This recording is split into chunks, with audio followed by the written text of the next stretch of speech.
El dolor es un tema primordial en la medicina y su control sigue siendo uno de los mayores desafíos para cualquier terapia. La medicina tradicional china, desarrollada a través de la reflexión y la observación a lo largo de miles de años, hoy en día se sigue usando extensamente para tratar una amplia gama de enfermedades, entre las que destacan los diversos tipos de dolor. El dolor crónico trasciende la simple molestia física, limita las actividades cotidianas y puede desgastar las capacidades funcionales del sufriente. Pero en realidad el dolor es la manera en la que el cuerpo se protege de daños mayores, es un sistema de alarma que avisa de que algo no marcha bien. Es necesario tener un mínimo de autoconocimiento sobre el funcionamiento del propio cuerpo y conocer los diferentes factores que causan la sensación de dolor. Sabemos que es una percepción compleja y multidimensional, y como tal percepción surge de la actividad de múltiples áreas cerebrales. El dolor es pura intencionalidad cerebral, pero ¿podemos controlarla? ¿Modificarla?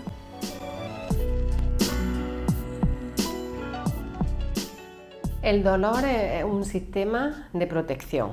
Está ahí para hacernos conscientes de que algo en el tejido no va bien. Pero a veces ese sistema de protección toma unas características de hiperprotección. Cuando hiperprotege está distorsionando la relación que hay entre el tejido y lo que sentimos. Ya no hay relación, se rompe la relación entre tejido y sensación y percepción. Entonces para que el paciente entienda qué es el dolor, que es el primer paso para entrar en un camino de tratamiento, es que él entienda cómo se produce el dolor. Entonces para ello utilizo un plan educativo en el que vamos trabajando sobre el conocimiento del dolor y empezamos explicando un poco con esta introducción básica cómo es el dolor. El dolor está, nosotros en el cuerpo tenemos 50 kilómetros de tejido nervioso periférico que son los sensores de situación del tejido. El hecho de que estemos vivos hace que tenga una actividad eléctrica, pero en nuestro sistema nervioso central, en nuestro cerebro, hay un nivel eléctrico a partir del cual si algo llega aquí, la respuesta que saldrá será la protección de esa zona y la protección será una sensación desagradable llamada dolor, que sale del cerebro, no llega al cerebro. Cuando yo me clavo una púa en el pie, la actividad en el sensor, en el nervio de esa zona sube, y si sube por encima del nivel marcado como peligroso, voy a tener como respuesta la protección en el talón y eso va a ser dolor. Cuando yo tomo las medidas necesarias que mi conciencia me dice que haga para proteger el talón, que es vendarlo, antitetánica y cuidadito, mi cerebro solo, sin que yo le dé analgésico, va a abrir el botiquín de sustancias, serotonina, dopamina, opiáceos, y va a quitar el dolor, va a bajar la actividad eléctrica. Inmediatamente de haber ocurrido aquello, se va a quedar hiperexcitado el nervio porque ha habido unos cambios en su membrana, pero paulatinamente se quitarán. Esta es la situación de un nervio hiperexcitado que en un 25% de la población esa púa puede dejar una situación de hiperexcitabilidad, a pesar de que el talón se cure, no se quita la sensación en el talón. Y doctor, tengo un dolor en el talón de una púa que me clavé hace 2 años. El talón está bien. Lo que ha ocurrido es que el nervio de esa zona se ha quedado hiperexcitado. ¿Por qué ocurre esa hiperexcitabilidad? Porque hay unos elementos en la conciencia que perpetúan el mensaje de peligro en el talón. Elementos banderines como tratamientos que no funcionan y por qué no me funciona a mí, y esto me está creando problemas al andar, no puedo hacer ejercicio como antes, no puedo llevar una vida familiar, no puedo tener un trabajo normal, me crea frustración, me crea miedo. Todo este batiburrillo, esto me lo cuenta la doctora Leiva, pero mi médico de cabecera no me lo explica así.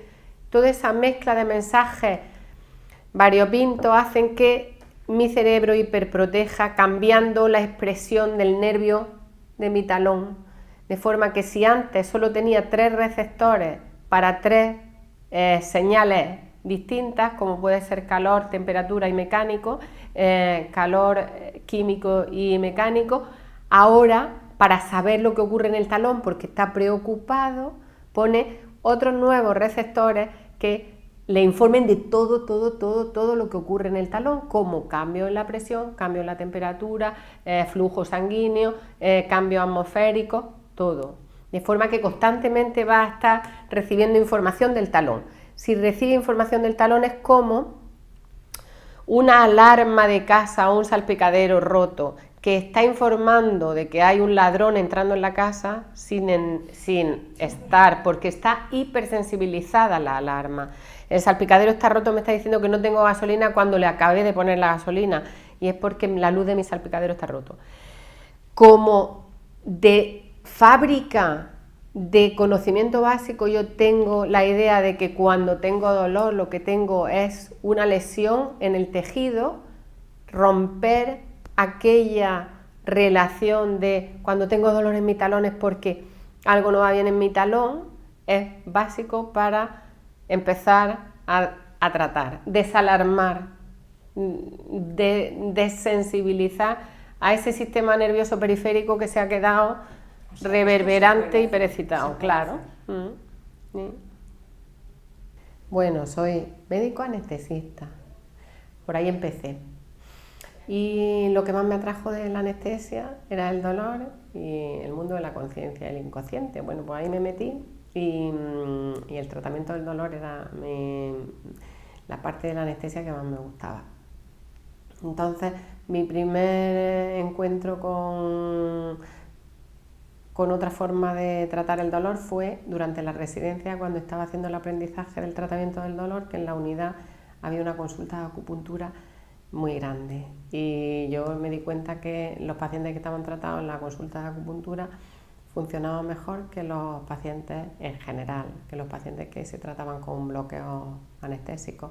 Entonces dije, bueno, pues esto hay que investigar, ¿ves? Yo llegué súper escéptica y salí convencida de que iba a hacer el máster de acupuntura. Y eso fue en Sevilla, en el Virgen de Rocío, en el año 95.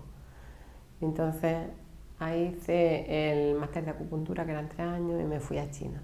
Entonces aprendí medicina tradicional china y acupuntura, y siempre enfocándome en, dentro de esa herramienta, encontrar la manera de aliviar al paciente con dolor más. Y efectivamente, la acupuntura funciona súper bien con el dolor, lo apliqué en la unidad de dolor. Los años pasaron y yo he trabajado mucho en anestesia desde ese momento, pero fue en el 2011 cuando vuelvo a España, después de un periplo internacional, que vuelvo a reencontrarme con el tratamiento del dolor. Y vuelvo a encontrarme con pacientes de dolor y a trabajar en el mundo del dolor. Y me doy cuenta que el panorama científico desde el punto de vista de descubrimientos en neurobiología del dolor ha cambiado y ha habido una revolución en ese mundo. Y entonces empecé a informarme y a formarme en otro tipo de manejo del dolor, porque yo, a pesar de tratar con medicina tradicional china y con tratamientos convencionales del dolor, eso seguía sin funcionar para tratar el dolor. Mejor que con pastillas y bloqueo, pero insuficiente para un éxito de los pacientes. ¿Por qué fallaba? Entonces empiezo a formarme en toda la neurobiología del dolor, y la neurobiología del dolor aplicada a la clínica, al tratamiento, en la consulta, en el terreno del paciente con dolor, para desalarmar al paciente. Y ya poco a poco, entre lo que he ido aprendiendo a lo largo del mundo, porque eso ha conllevado viajes tan largos como irme a Australia a aprender de Lorimer, de Mosley, uno de los padres de todo esto, y de David Butler.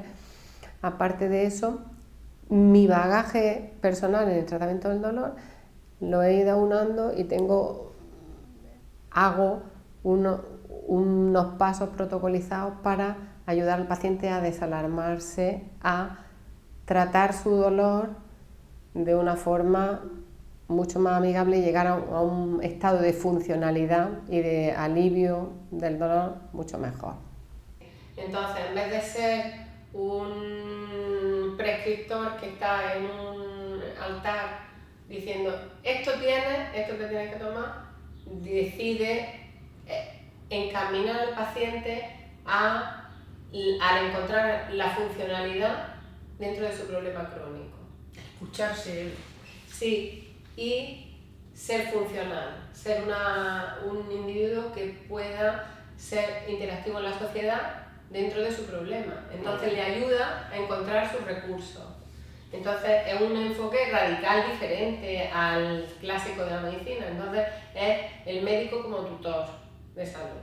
Entonces me pareció muy interesante y fue lo que yo decidí aplicar. Principio también de Con los mindfulness, pacientes, ¿no? Claro, entonces yo ya empecé a reunir herramientas que me parecieran a mí interesantes para poder darle a los pacientes, aparte de ayudarlos diciéndoles, pues mira, tienes Parkinson y puedes buscar esta asociación, esto, lo otro.